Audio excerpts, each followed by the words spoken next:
Imagine boarding a bus, minding your own business, when you're humiliated in front of a crowd simply for wearing a hat?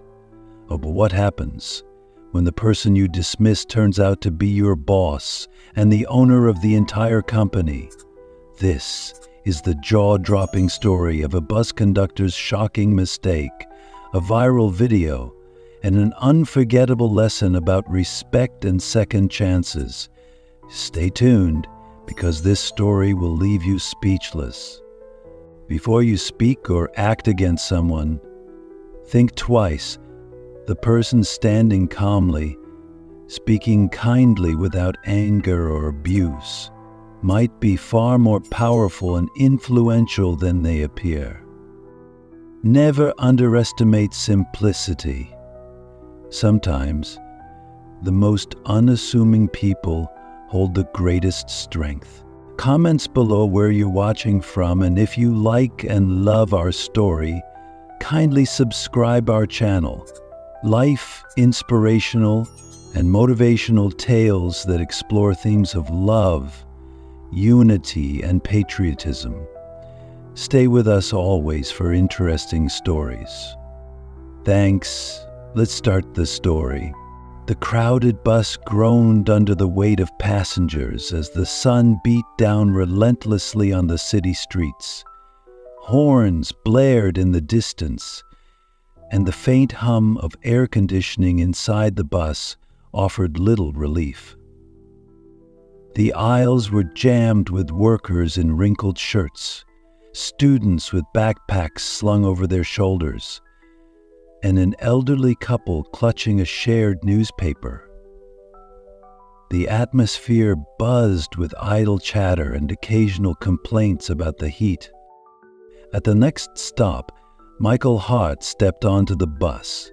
He was a man in his early 50s, with a composed and polished demeanor, his well-tailored suit and leather briefcase setting him apart from the crowd.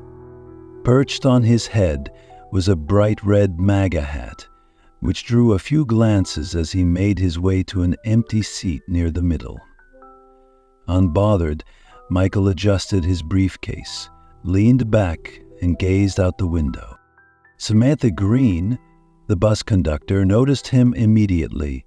Samantha was a woman with a fiery spirit, known for her no-nonsense attitude and sharp tongue. She had always been vocal about her disdain for anything she associated with injustice, and to her, the MAGA hat was a glaring symbol of division. Her eyes narrowed as she watched Michael settle into his seat. She moved briskly down the aisle, her voice cutting through the ambient noise. "Excuse me, sir," she began, her tone sharp.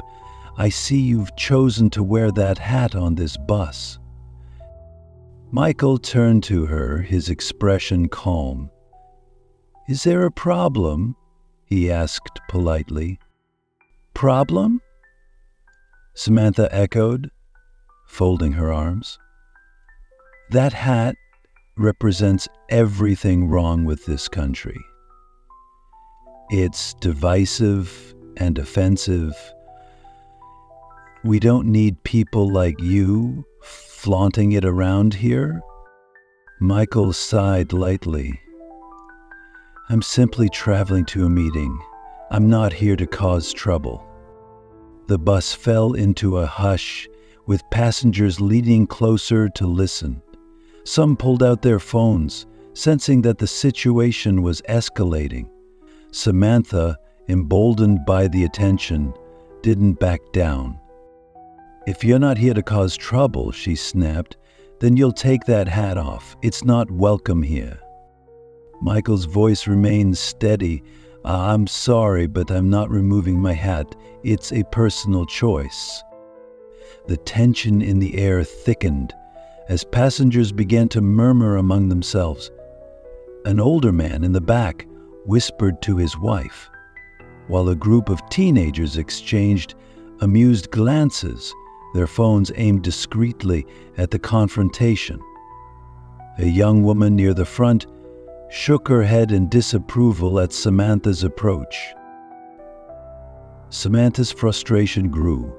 She stepped closer, her finger pointing directly at Michael. "If you're not going to respect the people on this bus, then you're not welcome here. Either take off the hat or leave." Michael met her gaze, unflinching.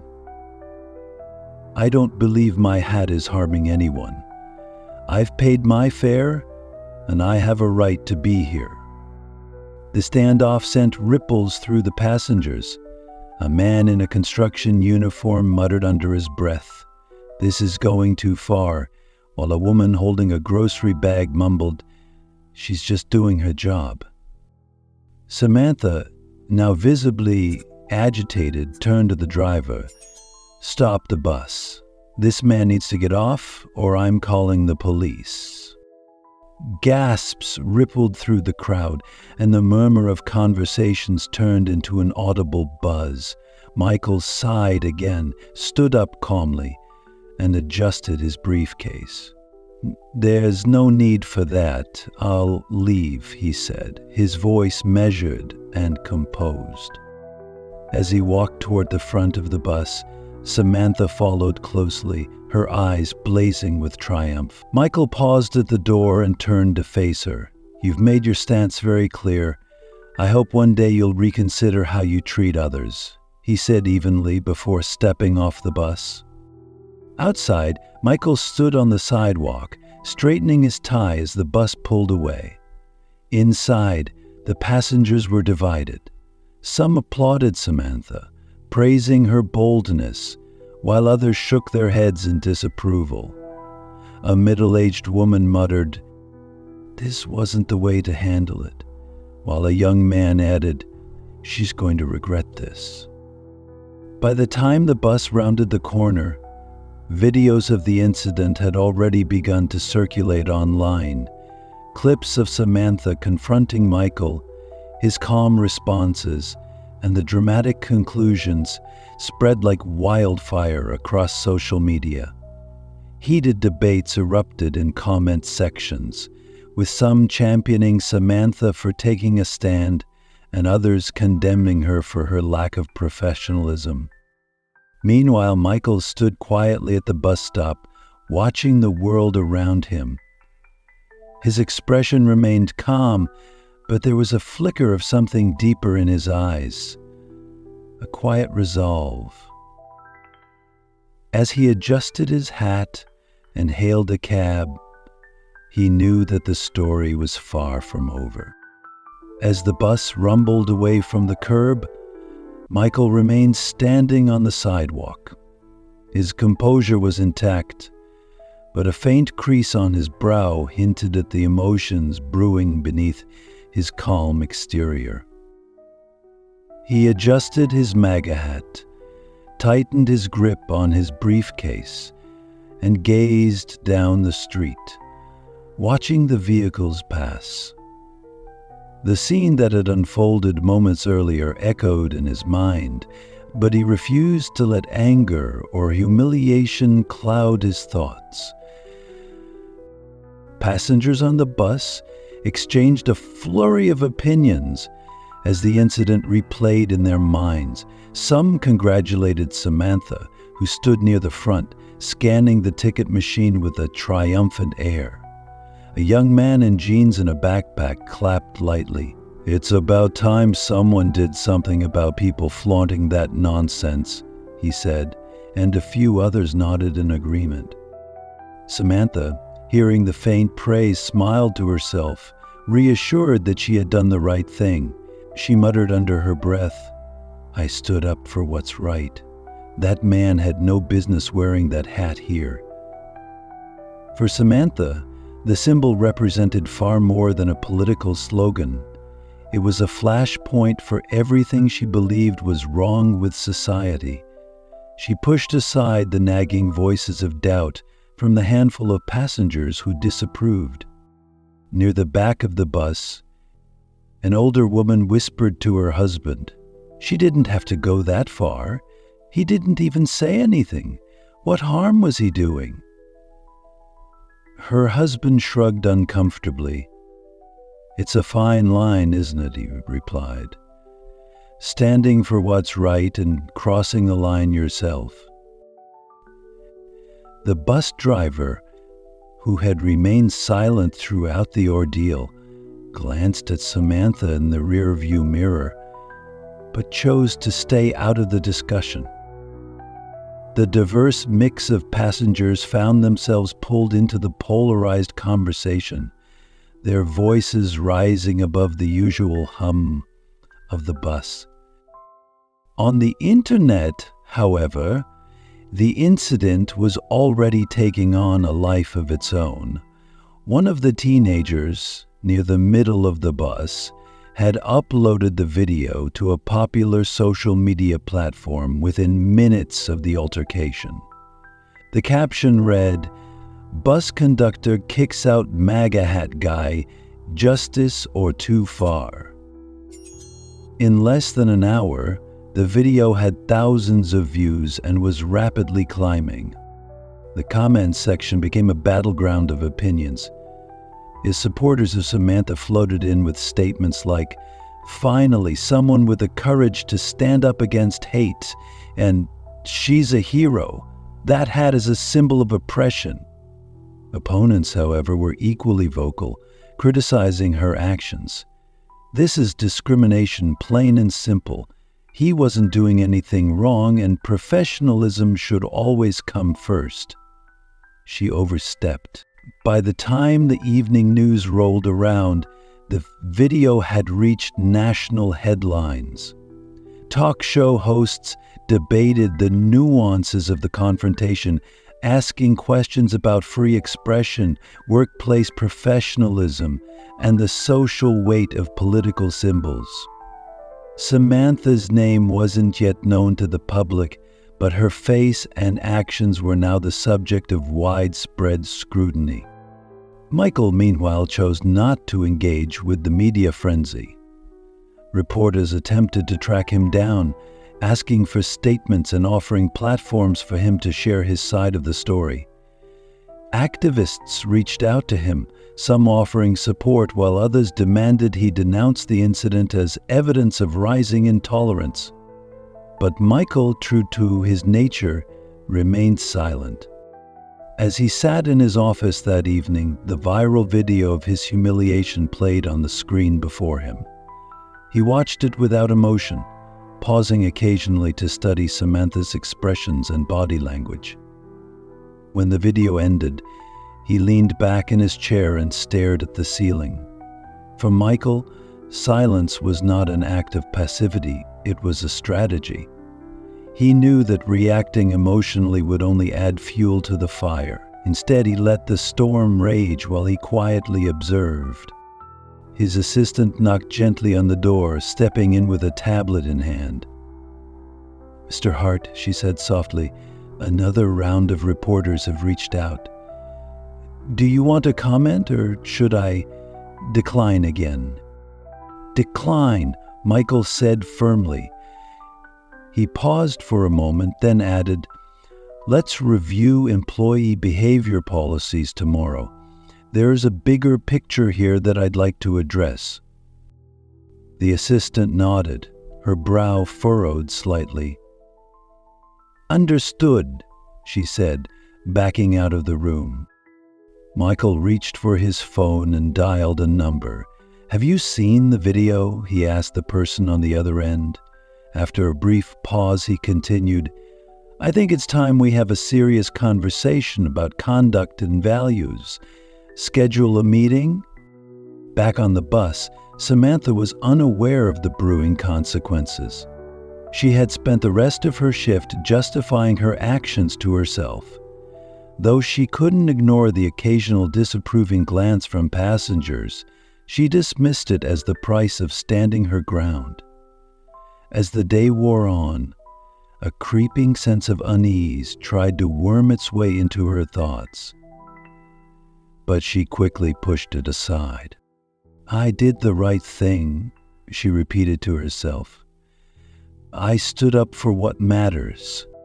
Some of the passengers who had recorded the event stayed glued to their phones, watching as the video spread like wildfire.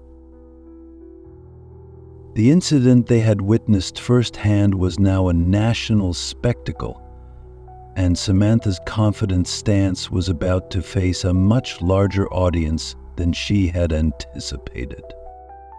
Unbeknownst to her, Michael was not an ordinary man riding a bus. As the evening deepened and opinions flared across social media, he prepared to step into a role Samantha would never have expected. Her actions had set into motion a chain of events that would challenge her perceptions, reshape her beliefs, and alter the course of both their lives forever. The video of the confrontation on the bus continued to spread like wildfire, becoming a flashpoint of online debate. Comment sections were filled with polarized opinions, while news outlets ran heated panel discussions dissecting the incident. However, the story took an unexpected turn when a few intrepid journalists began piecing together Michael Hart's background. What they uncovered shocked even the most cynical observers. "Michael Hart isn't just a passenger," one headline read the next morning. "He's the owner of Hart Transit, the city's largest private bus company." News outlets scrambled to confirm the revelation, publishing articles and breaking news alerts about the wealthy Republican tycoon who had quietly built an empire in the transport industry.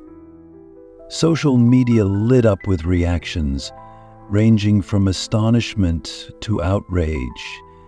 The realization that Samantha Green had humiliated her employer, unknowingly kicking him off his own bus, added an unexpected layer of irony to the already dramatic story. Meanwhile, Samantha remained oblivious to the firestorm her actions had sparked.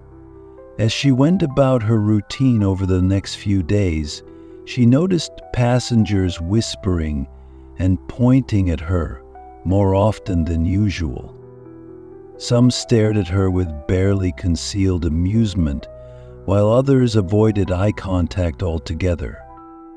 She assumed it was because of the video, still unaware of the deeper truth unraveling behind the scenes. Michael Hart, on the other hand, was methodical in his response. He refused to grant interviews or make public statements, choosing instead to quietly coordinate with his senior management team. He called a private meeting at Hart Transit's headquarters, where he addressed the top executives with a calm but pointed demeanor. "We have a serious issue," Michael began, his voice measured. "This isn't just about a single incident on one of our buses. It's about the culture within this company. If one of our employees believes it's acceptable to act like a gatekeeper based on personal biases, then we've failed to set the right expectations." The room was silent as Michael laid out his plan. He instructed the team to conduct an internal review of company policies and gather testimony from both employees and passengers. He was adamant about maintaining his anonymity for the time being, explaining that he wanted to observe how the staff responded without the influence of his name or position looming over them. "I'll make my presence known when the time is right," he concluded. "For now, let's focus on understanding the scope of the problem." At the same time, Michael reached out to several passengers who had been on the bus that day, inviting them to provide their accounts of the incident. Many were eager to share their perspectives, some expressing support for Samantha's stand, while others criticized her behavior as unprofessional and unnecessary. The accounts painted a nuanced picture of the event, one that underscored the complexities of navigating personal beliefs and a professional setting. Days later, Samantha arrived at the bus depot for what she assumed would be a routine morning briefing. She was surprised to find the atmosphere unusually tense, Conductors, drivers, and other employees were gathered in the main hall, murmuring amongst themselves. A senior supervisor stood at the front, clipboard in hand, calling for everyone's attention. "This is a mandatory meeting for all staff," the supervisor announced. "We'll be discussing some recent developments and reviewing company policies." Samantha felt a flicker of unease, but quickly brushed it off. She stood near the back, arms crossed, as the supervisor continued speaking. Just as she began to zone out, the door at the side of the hall opened, and Michael Hart walked in. The murmurs grew louder as employees recognized him. Some whispered his name, while others stared in disbelief. Samantha, however, remained oblivious to who he was. She only recognized him as the man she had confronted on the bus. Michael took his place at the front of the room, scanning the crowd with a composed expression. When his eyes met Samantha's, he held her gaze for a moment longer than anyone else's. But he didn't speak right away. Instead, he let the room settle into an uneasy silence before addressing the staff. "Good morning," Michael began, his tone calm but firm. "For those of you who don't know me, my name is Michael Hart. I am the owner of Hart Transit." The air seemed to leave the room as the weight of his words sank in. Samantha's heart skipped a beat, her eyes widening as realization dawned. She felt the blood drain from her face, leaving her frozen in place. The murmurs grew louder, but Michael raised a hand to quiet the room. "Over the past few days," he continued, "an incident involving one of our buses has gained a great deal of public attention. I'm sure many of you are aware of what I'm referring to." He turned to the supervisor, who dimmed the lights and played the now viral video on a large screen. The room watched in tense silence as the confrontation between Samantha and Michael played out. The video ended with Michael stepping off the bus, leaving Samantha standing triumphantly at the front. When the lights came back on, Michael looked directly at Samantha. Her face was pale, her earlier confidence replaced by a mixture of shock and dread. "It seems," Michael said, his voice steady, "that some of my employees believe they have the authority to decide who can and cannot ride on my buses. Let me be clear, this behavior is unacceptable." He paused, letting his words sink in before continuing. "Our company's mission is to provide reliable and respectful transportation to everyone, regardless of their background or beliefs. What happened on that bus was a failure to uphold that mission." Michael then invited passengers who had witnessed the incident to share their testimonies. A few stepped forward, recounting what they had seen and how they had felt. Some defended Samantha's actions, while others criticized her for letting personal biases interfere with her duties. Throughout it all, Samantha remained silent, her head bowed. When the testimonies concluded, Michael turned his attention back to the employees. "Effective immediately," he announced, "we will be conducting a thorough review of our company policies and training programs.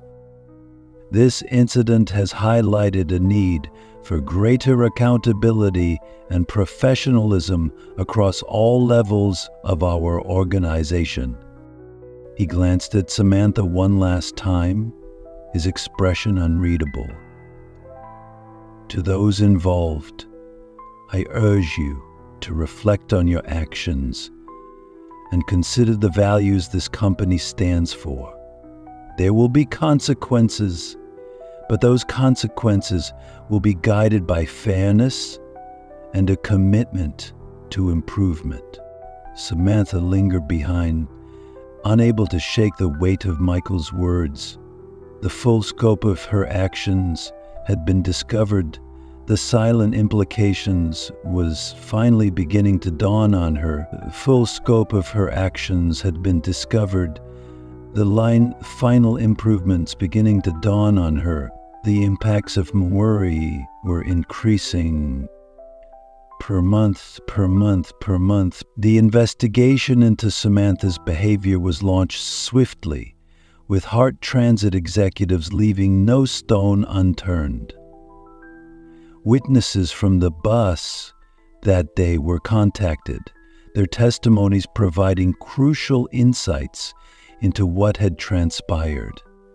Many described the incident as unnecessary and rooted in Samantha's personal biases rather than any legitimate concern about passenger behavior. Others hinted that Samantha had a reputation for similar outbursts, citing previous instances where her sharp temper had caused scenes on the bus. The company also delved into Samantha's employee records, uncovering a pattern of complaints from both passengers and colleagues. While not every complaint was severe, they painted a picture of a conductor who often let her personal opinions interfere with her professional responsibilities.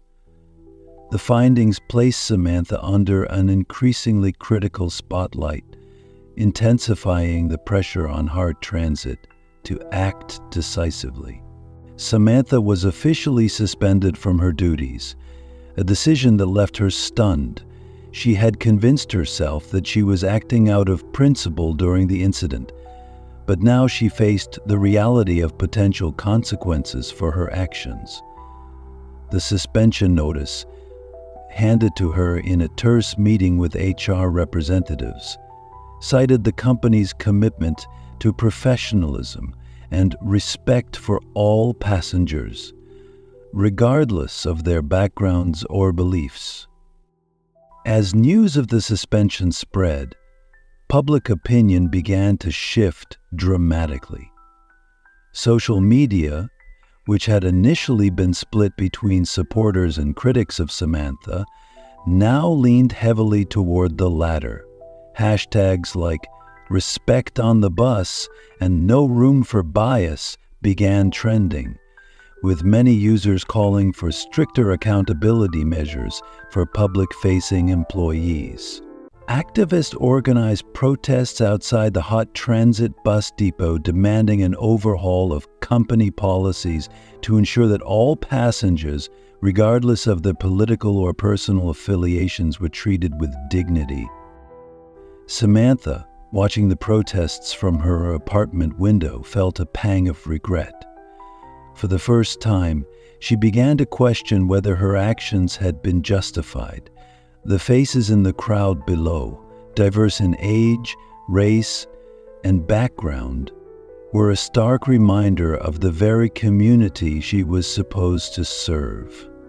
The thought that she might have failed them weighed heavily on her mind.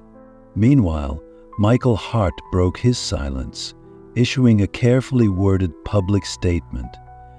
The press conference held in front of Heart Transit's headquarters was attended by reporters from major outlets as well as local community leaders. Dressed in a simple suit and standing before a podium bearing the company's logo, Michael exuded calm authority as he addressed the gathered crowd. "Good afternoon," he began, his voice steady. "In recent days, an incident involving one of our employees has drawn significant attention, sparking important conversations about respect, professionalism, and inclusion. Let me be clear. While I believe in the right to free speech and personal expression, I cannot condone behavior that undermines these values, especially within Heart Transit." He paused, scanning the crowd. "Our buses are not just vehicles. They are spaces where people from all walks of life come together, whether for work, school, or leisure. As such, it is our responsibility to ensure that every passenger feels welcome and respected. Michael went on to explain the measures the company was taking, including mandatory diversity and de-escalation training for all employees, and the implementation of a more robust reporting system for passenger complaints. He emphasized that the goal was not to punish but to foster a culture of accountability and growth within the organization. When asked about Samantha's suspension, Michael maintained a balanced tone. "This is not about singling out one individual," he said. "It's about addressing a broader issue and ensuring that our company lives up to the principles we stand for." The statement was met with widespread praise. Media outlets lauded Michael's leadership, describing him as a model of calm and measured decision-making. Community leaders commended him for addressing the issue head-on without resorting to inflammatory rhetoric. Even many of Samantha's initial supporters began to reconsider their stance, acknowledging that her actions had been inappropriate. As Samantha's suspension stretched into its second week, she found herself grappling with a mix of emotions. Anger, shame, and regret swirled within her, leaving her restless and unable to focus. She spent hours scrolling through social media, reading comments that ranged from supportive to scathing. Some called her a hero for taking a stand against perceived intolerance, but many others criticized her for allowing her personal views to dictate her professional behavior. One evening, as Samantha sat at her kitchen table, staring blankly at a half-empty cup of tea, her phone buzzed with a notification. It was an email from Michael Hart's assistant. The subject line read, "Meeting Request." Confused and apprehensive, Samantha opened the message. "Dear Ms. Green," it began, "Mr. Hart would like to invite you to a one-on-one meeting to discuss the recent incident and its aftermath. Please confirm your availability at your earliest convenience." Samantha's hands trembled as she reread the email. She wasn't sure whether to feel relieved, nervous, or terrified. What could Michael possibly want to discuss? Was this a chance to explain herself? Or was it the prelude to further disciplinary action? The uncertainty gnawed at her, but she knew she couldn't avoid the meeting. The email ended with a line that struck a chord with her. "This is an opportunity for reflection and dialogue. We hope you will approach it with an open mind." As she stared at the message, Samantha realized that she had a choice to make. She could cling to her justifications, refusing to acknowledge the harm her actions had caused, or she could confront the consequences head-on and take the first step toward understanding and growth. With a deep breath, she hit reply and typed a simple response, "I'll be there." The meeting took place in a quiet conference room at Hart Transit's headquarters. Samantha arrived early, her nerves making her hands tremble slightly as she clutched her bag. She had spent the days leading up to this moment reflecting deeply on the incident, replaying it in her mind over and over. When Michael Hart entered the room, she stood instinctively, her eyes meeting his for a brief moment before she looked away. Michael greeted her calmly, his demeanor as composed as it had been on the day of the incident. Michael began, his voice even. "I wanted to have this conversation with you personally because I believe in giving people the opportunity to reflect and grow.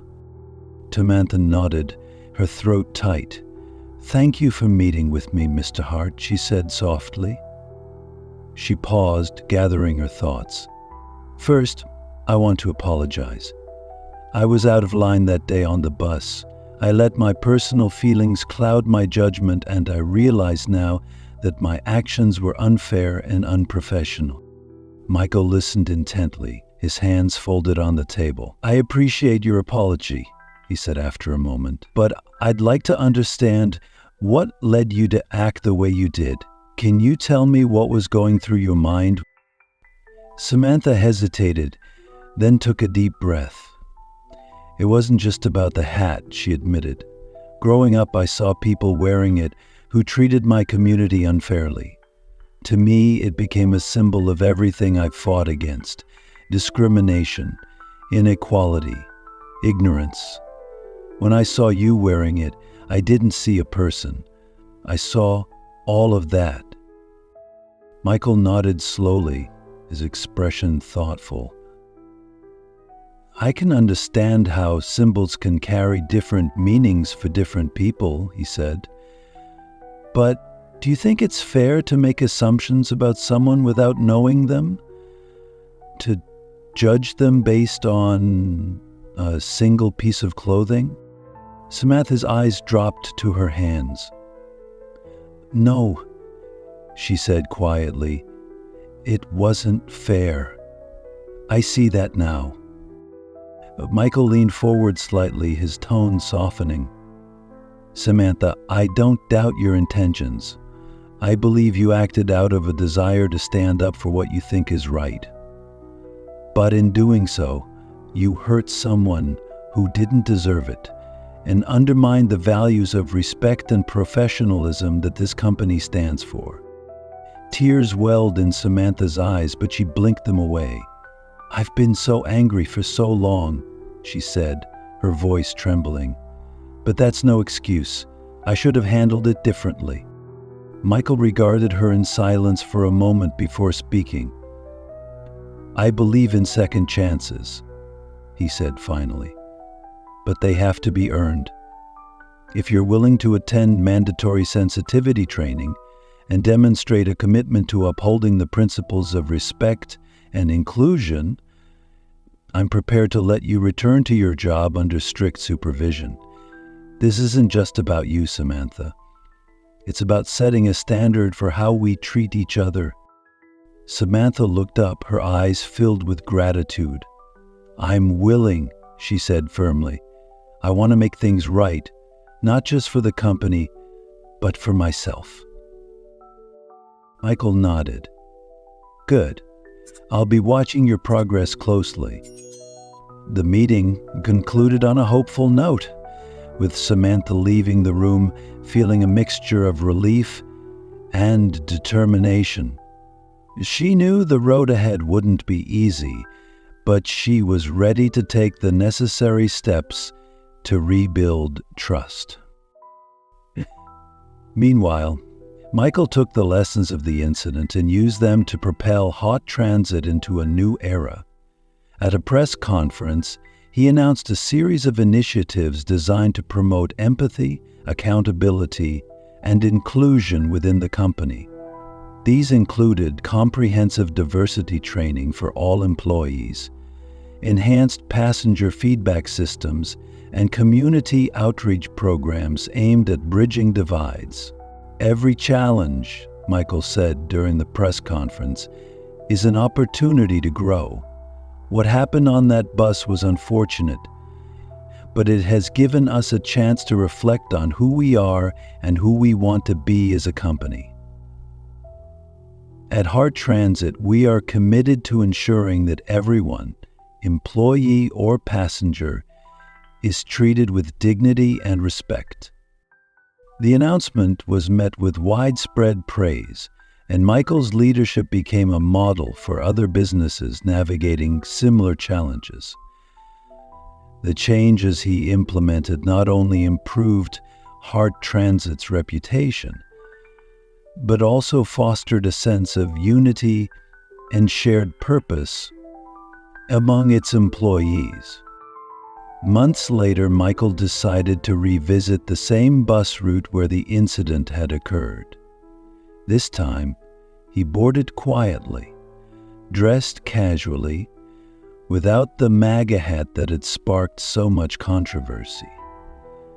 The bus was full, with passengers chatting, reading, and staring out the windows. As the journey progressed, a few passengers recognized him. A young woman approached hesitantly, holding out her phone. You're Mr. Hart, right? The owner of Hart Transit?" Michael smiled and nodded. "That's right." "Thank you for what you've done," she said. "The changes you've made, they've made a real difference." Others on the bus chimed in, some sharing their own positive experiences with the company's new policies. Michael listened, his heart swelling with pride. As the bus reached his stop, he exited to a chorus of warm farewells, feeling more connected to the community than ever before. For Samantha, the journey of redemption was ongoing. The sensitivity training challenged her deeply, forcing her to confront her biases and reevaluate her approach to conflict. But she embraced the process wholeheartedly, determined to prove that she could change. In the end, the incident became a turning point for everyone involved, a powerful reminder of the importance of respect, understanding, and the belief that even the most difficult moments can lead to growth. The sun dipped low on the horizon, casting a warm golden glow over the bustling city streets. Michael Hart stood on the corner of a busy intersection, watching one of Hart Transit's buses pull up to a stop. The hum of engines and chatter of pedestrians blended into the soundtrack of a vibrant, living city. A city he had grown to love even more through the lessons of recent months. The bus doors hissed open, and passengers of all ages and backgrounds stepped on and off, their interactions seemingly ordinary but profoundly meaningful to Michael. The sight of people coming together, sharing a space, and navigating life's journeys in unison was what he had always envisioned when he started his company. Yet, the incident that had unfolded weeks ago reminded him of how fragile that unity could be, how easy it was to let division take root. Michael's thoughts drifted to that sweltering afternoon when he had boarded the bus wearing his MAGA hat, unaware that it would become the catalyst for such upheaval. He remembered Samantha Green's anger, the tension among the passengers, and his own quiet composure as he stepped off the bus, choosing not to escalate the situation. It had been a moment of humiliation, but also a moment of clarity. Bridging divides isn't easy, Michael murmured to himself, but every step forward matters. He thought about the changes Hart Transit had undergone since then.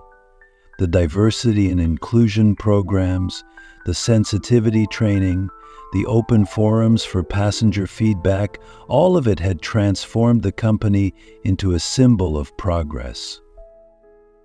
Michael knew that change wouldn't come overnight, but he also knew it had to start somewhere. The journey toward an inclusive future required patience, empathy, and a willingness to listen. As the bus rolled forward, Michael's gaze shifted to the driver and conductor. His heart swelled with pride as he recognized Samantha standing near the door. Her posture was confident but welcoming, her demeanor transformed. At the next stop, she stepped down to assist an elderly man with a cane. She guided him gently up the steps, smiling warmly as she ensured he was seated safely before resuming her duties. It was a small act, yet it spoke volumes about her growth and commitment to making amends. Samantha's journey hadn't been easy. The sensitivity training had forced her to confront uncomfortable truths about her biases and the impact of her actions. She had faced criticism from some and encouragement from others, but through it all she had persevered. Michael had seen her determination firsthand during their one-on-one meeting, and he had chosen to give her a second chance, a decision he now knew was the right one. The bus began to pull away and Michael stepped closer to the curb, his reflection shimmering faintly in the vehicle's windows. Inside, passengers chatted, laughed, and shared quiet moments of their day. It was a microcosm of the community he served, a reminder of why he had created Heart Transit in the first place. The bus disappeared into the distance, merging with the flow of the city. Michael turned away, his mind filled with hope. He knew the road ahead would still have its challenges. Societal divides couldn't be mended by a single act or initiative. But he believed in the power of collective effort, in the ability of individuals to change, and in the possibility of a brighter, more inclusive future. As he walked down the street, a passerby called out to him, "Mr. Hart, thanks for everything you've done for the city." Michael smiled and nodded, the simple acknowledgement reaffirming his commitment. Change was happening, slowly but surely, and he was proud to be part of it. Farther down the street, an artist was finishing a mural on the side of a building, a colorful depiction of people from different walks of life, sharing a space in harmony. The mural's tagline read, "Together we move forward." Michael paused to admire it. The message resonates deeply within him. With a final glance at the mural, he continued his walk. But purposeful. The city bustled around him, alive with the possibilities of tomorrow. Before you speak or act against someone, think twice. The person standing calmly, speaking kindly without anger or abuse, might be far more powerful and influential than they appear. Never underestimate simplicity. Sometimes, the most unassuming people hold the greatest strength. Comments below where you're watching from, and if you like and love our story, kindly subscribe our channel. Life, inspirational, and motivational tales that explore themes of love, unity, and patriotism. Stay with us always for interesting stories.